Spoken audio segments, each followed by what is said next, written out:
Thanks for tuning in to Operation Revenge. Make sure to like the video and subscribe to the channel. Now let's begin the story. My name is Elise Monroe, and I was 34 years old the last time I stepped foot on the Monroe family vineyard in Kansas. It wasn't the grandest of places, just a stretch of land that my family had been working for generations. But for me, it was a place of ghosts. Old memories, unfinished conversations, and the weight of expectations I had spent years trying to outrun. I had left this town behind a long time ago, and I never looked back. But when my grandfather turned 80, the invitation came, a big, lavish celebration at the vineyard, family from all over the state, and of course, the Monroes themselves, with their thick smiles and even thicker walls between us. I had agreed to go, though I knew it would be a battlefield of awkwardness and barely veiled judgments. So there I was, back in the house I grew up in, standing in front of the old wooden doors that creaked every time you opened them. I was already mentally preparing for the storm inside. The moment I stepped in, the smell of aged wood and fermenting grapes filled my nostrils. The house was crowded with relatives, too many of them, all loud and boisterous. They were all laughing, gossiping, and drinking wine from glasses that seemed far too delicate for the rough hands that ran the vineyard. My brother Paul stood in the center, a glass in hand, talking animatedly about some real estate deal he'd brokered, his voice louder than everyone else's. Well, look who finally decided to grace us with her presence, he called out, his eyes sweeping over me with that familiar mockery in them. Consultant Monroe, back in town. How's that high-flying career of yours, still pretending to change the world? I didn't respond immediately. I never did. The more I said, the more it gave him fuel. Instead, I focused on the things that I could control. The placement of forks and wine glasses on the long, polished table, making sure everything was perfect. At least that was something I understood. "Dad," Paul called out, his voice carrying over to where our father, Henry, was leaning against the window, watching the scene with a bored expression. "Look who's here." Dad glanced over at me, his face tightening just a little. "Elise," he said like he was acknowledging some minor inconvenience. "Just try not to make a scene this time." I stayed quiet. I always did when I came back here. What was the point in speaking? The words never seemed to land right. I had spent years getting out from under this house, and every time I came back, I was a reminder of why I'd left in the first place. The room buzzed with chatter, with endless small talk about business, kids, and life updates no one was truly invested in. I stood in the corner, a ghost among the living. I wasn't supposed to be here. Not really. Not when they had all their lives figured out, especially Paul, who seemed to have become the golden child I never was. "So, yeah," Paul continued, bragging about his latest venture. "This real estate deal, it's going to modernize this land finally. You know, make it more profitable. Vineyards all well and good, but this place has potential." I clenched my fists, but only for a second. I couldn't say anything. Not about the land, not about how much my grandfather had sacrificed for it, and especially not about how Paul's modernizing plans had little to do with preserving the history of the place. I focused on the wine labels instead, making sure they were turned just the right way on the bottles. A glass trembled on the table as a vibration rippled through the air. It was so slight that no one really seemed to notice, except for me. My eyes instinctively darted upward, and then it happened. The sound of a sleek jet, its engines howling in the distance, grew louder and louder until it split the air in half. People paused mid-sentence, some of them even stepping toward the window to look. The jet was descending rapidly, its silver body gleaming in the late afternoon sun. It landed on the edge of the vineyard, right at the far corner of the land. The crowd fell silent, confused. No one knew who could possibly be landing a jet at the vineyard, especially not during my grandfather's birthday celebration. My eyes narrowed as I watched it. It wasn't the kind of surprise you ever want to see. Not when you're just trying to stay under the radar in a family that doesn't get you. "Well, that's new," Dad muttered, his voice carrying a tinge of irritation. I didn't look at him. I couldn't. There was something off about this, something that felt bigger than all of us. The vineyard, the family, the lies we kept telling each other. The jet's engines cut off, leaving the vineyard in an eerie silence. And then the door of the jet opened. Out stepped a man in civilian clothes. He moved toward the crowd like he knew exactly who he was looking for. His steps were deliberate, calculated. He didn't even look at anyone as he walked straight toward me. The air thickened. I felt my heart start to race, but I couldn't figure out why. The man was dressed simply, but the aura around him suggested something far more dangerous, a presence that made my palms sweat, As he reached me, his gaze met mine. "Director Monroe," he said, his voice calm but firm, "we need you. The issue involves your brother's buyer." My entire body froze. The words hit me like a punch to the stomach. The whole room went silent, the weight of it sinking in. Paul's face drained of color as the man looked at him. "Your buyer," the operative repeated, his eyes now narrowing. Paul was too stunned to speak. I swallowed hard. The man was right. The mess I had tried to escape, the family I had tried to leave behind, had found its way back into my life. And just like that, I was no longer Elise Monroe, the daughter of the vineyard. I was something much more, something I had worked so hard to bury. I didn't look at anyone as I turned away from the man and walked toward the jet. Paul's whispered, "Director?" echoed in the air behind me, but I didn't turn back. I didn't have the luxury to. My family would never understand, and the mission I was being pulled into was far bigger than anything they had ever known. And just like that, the life I had built, a life they never knew, was about to pull me away again. The jet doors closed, and I was off to face whatever chaos awaited. The jet's engines whined before cutting off completely, leaving an eerie silence behind. The once lively atmosphere of my grandfather's birthday celebration was suddenly replaced with a strange, collective pause. People slowly turned their heads, their curiosity piqued by the sleek aircraft that had appeared out of nowhere. Even Paul, mid-sentence about another real estate deal, faltered, his words dying in his throat as the jet touched down on the far edge of the vineyard. I barely registered the quiet murmurs, the tentative footsteps toward the window. My mind was focused on the figure stepping down from the aircraft. He was tall, sharp, moving with an efficiency that suggested this was no ordinary visit. His black civilian suit clung to his frame, inconspicuous yet somehow authoritative. The crowd shifted, some of them stepping back, unsure of what to make of this intruder. And then the man locked eyes with me. His gaze was steady, piercing. He moved through the crowd as though none of them existed, his steps unwavering. The clink of wine glasses seemed distant now, replaced by the heavy pulse of my own heartbeat. "Director Monroe," the man said as he neared, his voice calm but with a note of urgency. The words struck like a bell, ringing clear and loud in the tense silence. "We need you," he continued, unfazed by the surprised expressions all around him. "The issue involves your brother's buyer." I felt the world narrow to a single point as I absorbed his words. The family around me stood frozen, the shock on their faces mirrored in the expression of my father, Henry, who had gone pale. His glass slipped from his hand, shattering on the floor, but no one moved to clean it up. Paul, on the other hand, looked like he had seen a ghost. His face drained of color and his mouth opened, then closed, unable to form a response. I didn't look at my father. I didn't look at Paul. There was no time to explain, no time to respond to the confusion in their eyes. I had spent too long running from the truth, from what I had become. Now it was here, dragging me back. "Director Monroe," the operative repeated, a flicker of impatience in his tone. I nodded once, sharp and brief. My heart pounded in my chest, but I knew I couldn't hesitate. There was too much at stake. Without sparing another glance at my family, I turned and walked toward the jet, my footsteps resolute on the gravel path. The sound of Paul's voice followed me, whispering my title. "Director?" But it didn't reach me. The gap between us had grown too wide. Too much had been left unsaid for too long. I didn't turn back. There was no point in looking at their faces, frozen in their confusion. No point in trying to explain the life I had been living, the secrets I had buried. This wasn't about them anymore. It never had been. The door to the jet closed behind me with a soft hiss, and I walked into the cold, metal interior. The man in civilian clothes didn't speak again, but his eyes were steady on me, assessing. "Let's go," he said to the pilot, and with a deep rumble, the jet lifted off. As the vineyard below shrank, I let out a breath I hadn't realized I'd been holding. The ground, the family, the vineyard, the life I had left behind, faded into the distance. But the weight of what was coming was just beginning to sink in.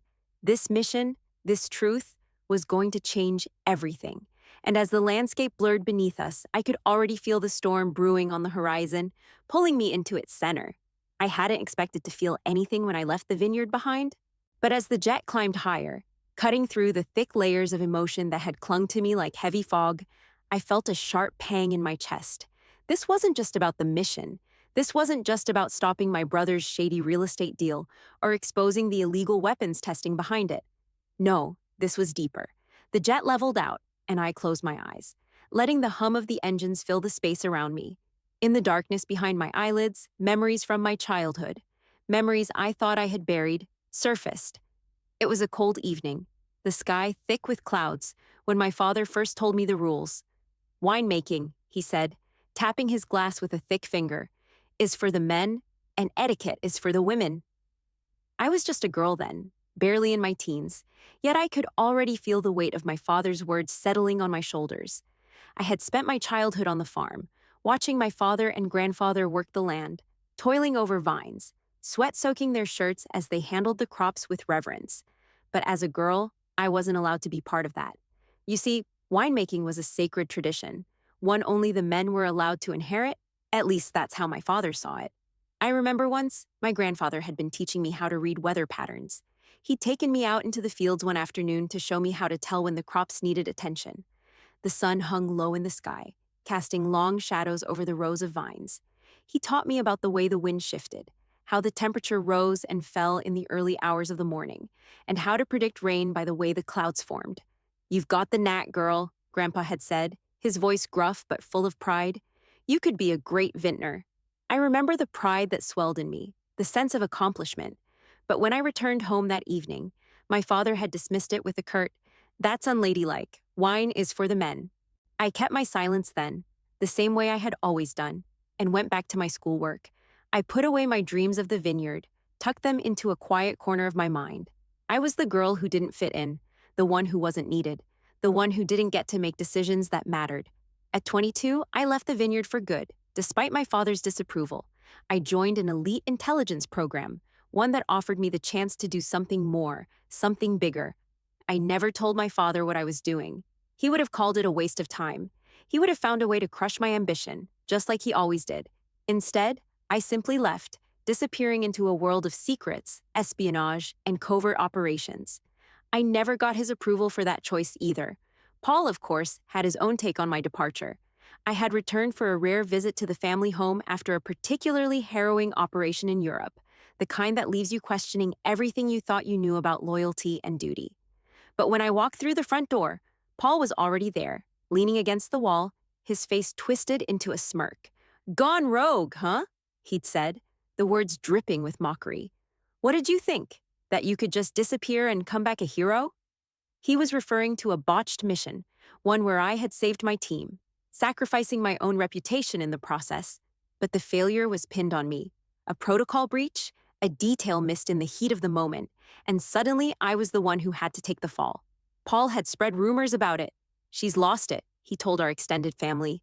"Gone rogue, off the rails." In their eyes, I was no longer part of the family business, a ghost drifting in and out of their lives. I'd been written out of the will, dismissed as if I had never been part of their legacy. A few years later, after they couldn't ignore me anymore, they barely acknowledged me when I showed up at events.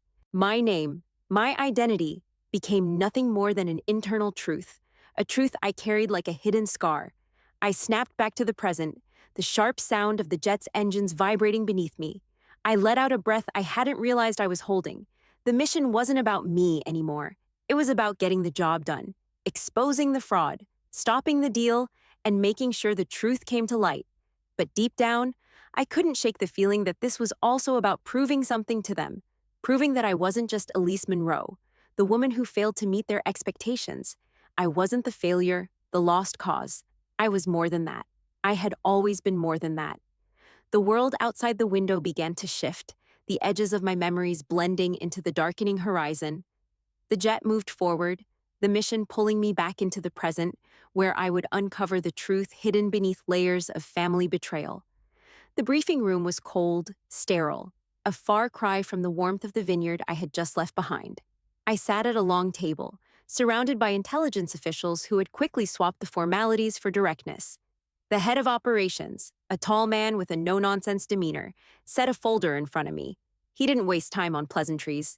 "Your brother's deal," he started, flipping open the file. "It's not what it seems." I folded my arms across my chest, leaning back in the chair.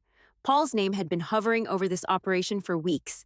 The vineyard deal he was so proud of was turning out to be much more than just land and grapes. The intelligence team had been tracking a corporate land grab, and somehow, It had all come back to Paul. "We've been monitoring the buyer," the agent continued, sliding a series of satellite images and reports across the table. "The company, Talon Systems, is a shell corporation. What they're really after is military-grade land for testing. We've got links to compromised satellite imaging, faulty AI drone tech, and," he paused, eyes darting to the papers in front of him, "buried chemical reports related to weapons testing." I felt my stomach drop. The buyer Paul had been boasting about, the one he claimed was going to modernize the vineyard, wasn't a developer at all. They were military contractors, and not just any contractors. They had ties to dangerous tech, weapons, and a trail of environmental destruction they'd been hiding. "Your brother's name is attached to this transaction," the agent added, his tone turning more serious. "This isn't just about real estate. It's about weapons testing on land that could be contaminated, and your family's vineyard could be the perfect cover. We need you to gather the final paperwork, the agreements Paul's still holding on to, before this goes public. We've already got a 72-hour window before a federal team moves in." I felt a familiar cold knot in my stomach, but this time, it wasn't fear. It was something else. The mission was clear, and it was personal. Paul's deal had put us all in danger. It wasn't just about selling land anymore. It was about protecting lives and stopping a much larger crisis from unfolding. I wasn't going to let him get away with this. "Not again." "How do you want me to proceed?" I asked, my voice low and steady. The lead agent slid another folder over to me. "We'll need to go back undercover. This time, your position will be critical in obtaining legal documentation. But we're talking about precision. This will require a legal trap, carefully crafted to expose everything before federal agents swoop in. You'll need to get access to the contracts, the final papers, and get the proof that Paul has been hiding these illegal ties." My fingers grazed the edge of the folder. I could feel the weight of it, the weight of the truth I was about to uncover. For too long, I had stayed out of this mess, but now it was bigger than family drama. This was a matter of national security. I'll need access to the vineyard, Paul's office. I nodded, my mind already working through the details. "But I'll need to be careful. No one can know I'm involved. We do this quietly." The agent nodded in agreement, passing me the documents I needed. "We trust you with this. You've got 72 hours to secure the paperwork before we move in." I stood up, my heart pounding but focused. I was ready to dive back into the shadows, where I had spent so many years hiding. But this time, I wasn't hiding anymore. I was hunting for the truth, for justice. The mission would begin as soon as I set foot back on that land, my family's land. Only this time, it wasn't about being a daughter, a sister, or a consultant anymore. It was about being something much bigger, something I had worked to become, a force they couldn't ignore. I turned toward the door, my hand brushing against the handle. "I'll take care of it," I said firmly. "I'll bring you everything you need." And just like that, I was no longer the woman who had left the vineyard behind. I was the woman who was about to bring it all crashing down. The vineyard loomed in front of me, casting long shadows in the late afternoon light as I drove through the familiar gates. My mind was still sharp, calculating, but beneath that, I could feel the weight of everything I was about to do. It wasn't just about the paperwork this time, it was personal. A quiet, aching resentment that I hadn't allowed myself to fully feel before now surged in my chest. I had come back under the guise of apologizing for the scene at the birthday celebration. The story I'd sold to my handler was simple. I would pretend to be seeking closure, pretend to want to make peace with my family. The reality was much darker. I wasn't here to make amends. I was here to dismantle the deal my brother had been constructing, brick by crooked brick. I parked near the house, keeping the engine running, glancing at the vineyard stretching out before me. This land had been a symbol of family, of history, and now it was the battleground for everything I had tried to escape. Everything I had fought to protect, everything I had sacrificed, had somehow led me back here. I stepped out of the car and straightened my jacket, mentally preparing for the lies that would follow. I knew they would try to make me feel small, but that wasn't going to happen. Not this time. Inside, the house was eerily familiar. The smell of polished wood and the faint scent of aging wine made my stomach churn with something I couldn't quite name. I took a deep breath, steadying myself, before heading toward the hallway. Paul's assistant, Marissa, was at her desk near the back, flipping through a pile of documents. She looked up as I entered, her face lighting up in surprise. "Ms. Monroe," she said, standing. "I didn't expect you. Everything okay?" I smiled softly, keeping my tone casual. Just wanted to come by and apologize for causing a scene earlier. I know it's been a long time, and I'm sure my behavior was uncalled for. Marissa's face softened, and she nodded. It's no problem. I think everyone understands why you reacted the way you did. Family can be difficult. Yeah, I replied, my eyes scanning the room. Listen, I'm actually looking for something. I wanted to clear up a few old things while I'm here. Is Henry around? Marissa hesitated, but only for a second. He's out in the fields. But, I can help you with anything you need. Actually, I was hoping to look through some of the contracts he's been keeping, I said, watching her reaction closely. I know he keeps some of them in his office. You wouldn't happen to know where they are, would you? Marissa didn't seem to think too hard about it, which was exactly what I needed. Sure, it's just down the hall. The door's unlocked. Be careful, though. He's been in a mood lately. I smiled politely, nodding my thanks. She returned to her desk, seemingly content to let me go about my business. I made my way down the hall, my footsteps steady against the hardwood floors. Henry's office was at the end, tucked away in a corner where the sun barely reached. As I approached, I could feel the heaviness of the door hanging in front of me, almost as though it were a barrier to everything I had once thought I could leave behind. I opened the door without hesitation, the scent of old papers and wood polish immediately filling my lungs. The office hadn't changed much since I was a child. Dusty bookshelves lined the walls, and the desk sat in the center, papers scattered in disarray, as if he hadn't taken the time to clean up after himself.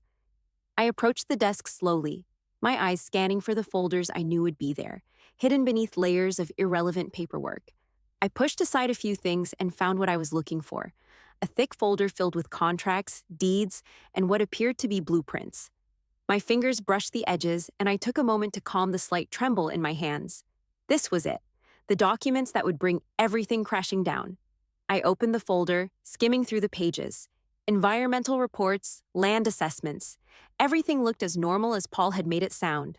But there, in the middle of the stack, I found something unexpected, a clause buried deep in the fine print. The company buying the land, Talon Systems, had a stipulation allowing them to bury toxic waste on the property without any local disclosure.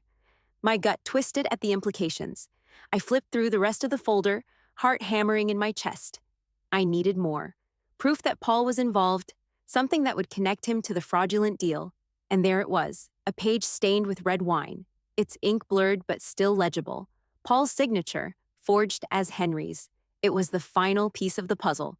I quickly pulled out my phone, snapping pictures of the most damning pages. The encrypted files were sent off to my handler before I could even think twice. The plan had worked.